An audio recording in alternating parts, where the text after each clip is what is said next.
Good morning, everyone. In today's session, we will discuss infusion pumps, focusing on their operation and the most common errors associated with their use. Infusion pumps are widely used medical devices in hospitals to deliver fluids, medications, and nutrients into a patient's body in a controlled and precise manner. For students of electromedical technology, understanding how infusion pumps work and why errors occur is essential for ensuring patient safety. An infusion pump is a medical device designed to administer fluids at a specific rate, volume, or time interval. Unlike gravity-based infusion systems, infusion pumps provide a high level of accuracy and consistency. They are commonly used to deliver intravenous fluids, antibiotics, insulin, chemotherapy drugs, and pain medication. Let us begin by discussing the basic components of an infusion pump. A typical infusion pump consists of a housing unit, a control panel, a pumping mechanism, sensors, alarms, and a power supply. The housing contains the internal electronics and mechanical parts, while the control panel allows users to input infusion parameters, such as flow rate and total volume. The pumping mechanism is the core of the device. Depending on the type of infusion pump, this mechanism may use peristaltic rollers, piston-driven systems, or syringe-based mechanisms. Peristaltic pumps work by compressing flexible tubing in a rhythmic motion to move fluid forward. Syringe pumps, on the other hand, push the plunger of a syringe at a controlled speed to deliver medication accurately. To ensure accurate delivery, infusion pumps rely on various sensors. These sensors monitor parameters such as flow rate, pressure, air bubbles, and occlusions. For example, an air inline sensor detects the presence of air bubbles in the tubing, which could be dangerous if introduced into the patient's bloodstream. An occlusion sensor detects blockages in the tubing that may prevent fluid delivery. The operation of an infusion pump typically begins with proper setup. First, the correct infusion set or syringe must be selected and installed according to the manufacturer's instructions. The tubing is then primed to remove air before connecting it to the patient. Next, the user programs the infusion parameters, such as infusion rate, volume to be infused, and duration. After verifying the settings, the infusion is started, and the pump continuously monitors delivery. One of the most important features of infusion pumps is the alarm system. Alarms alert healthcare staff to potential problems, such as occlusions, empty fluid containers, low battery, or incorrect settings. Alarms can be visual, audible, or both. From a technical perspective, ensuring that alarms function correctly is a key responsibility of electromedical technicians. Despite their advanced design, infusion pumps are associated with several common errors. One frequent error is incorrect programming. For example, entering the wrong infusion rate or volume can result in underinfusion or overinfusion, both of which may cause serious harm to the patient. This highlights the importance of double-checking settings before starting the infusion. Another common error involves incorrect installation of the infusion set. If the tubing is not properly loaded into the pump mechanism, the actual flow rate may differ from the programmed rate. This can lead to inaccurate medication delivery without triggering an alarm. Proper training and adherence to the user manual are essential to prevent this type of error. Air bubbles in the tubing represent another significant risk. Although modern infusion pumps are equipped with air inline sensors, these sensors may not detect very small bubbles. Therefore, proper priming of the tubing is a critical step before starting the infusion. Technicians must ensure that sensors are clean, calibrated, and functioning correctly. Occlusion errors are also common in infusion therapy. Occlusions may occur due to kinked tubing, closed clamps, or patient movement. When an occlusion occurs, pressure builds up in the system, and the pump should trigger an alarm.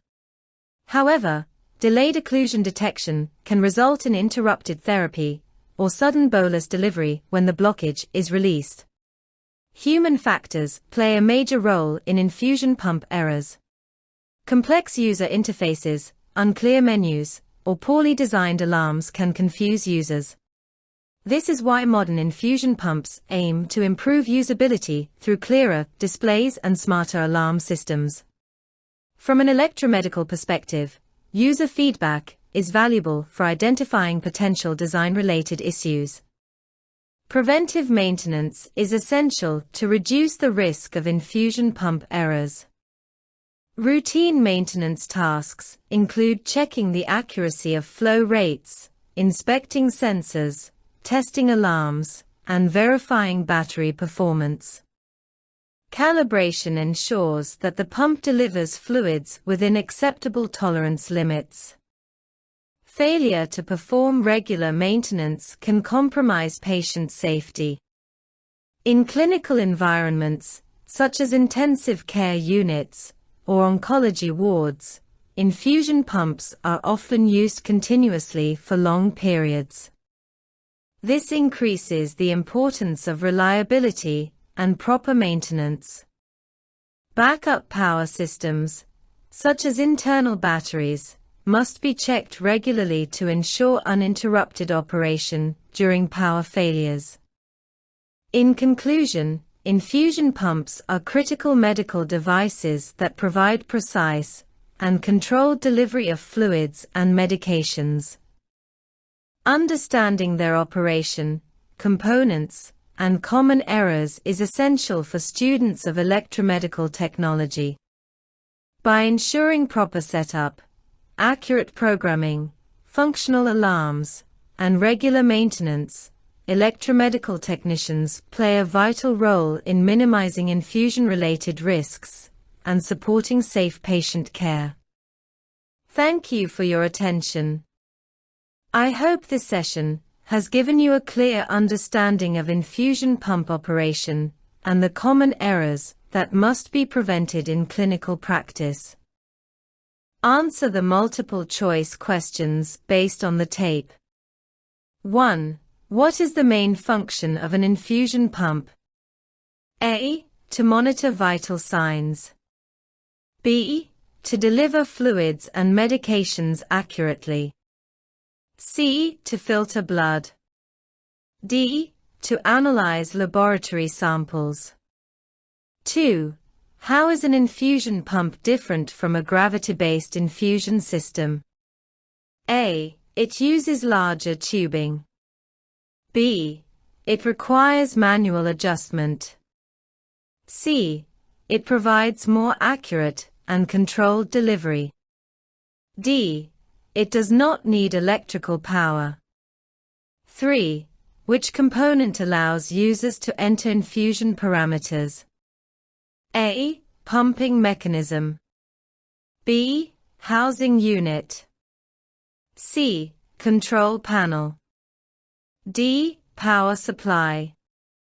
4. Which pumping mechanism works by compressing flexible tubing? A. Syringe pump. B. Piston-driven pump. C. Peristaltic pump. D. Vacuum pump. 5. What is the function of an air in-line sensor? A. To measure infusion rate. B. To detect air bubbles in the tubing. C. To control battery usage. D. To monitor patient movement. 6. What is the first important step before connecting the infusion pump to the patient? A. Activating alarms. B. Programming the infusion rate. C. Priming the tubing to remove air. D. Replacing the battery. 7. What can happen if the infusion rate is programmed incorrectly? A. Improved drug effectiveness. B. Underinfusion or overinfusion. C. Reduced alarm sensitivity. D. Faster battery discharge. 8.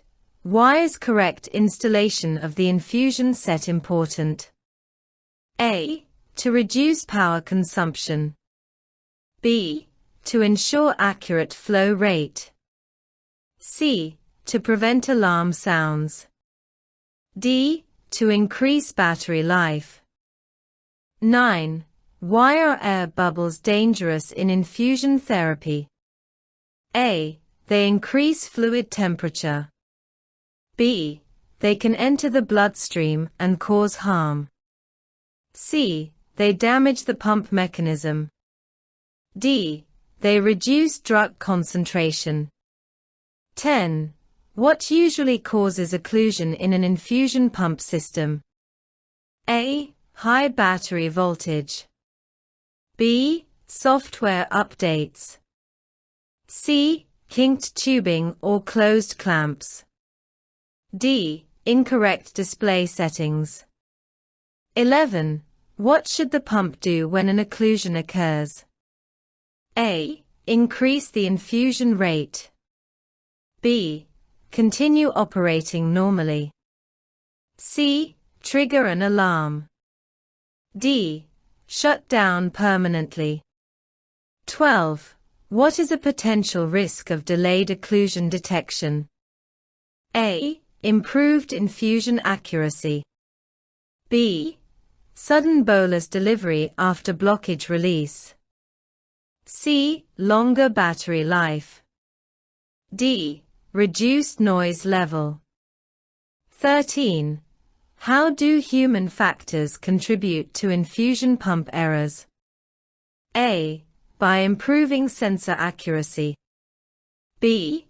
Through complex interfaces and unclear alarms. C.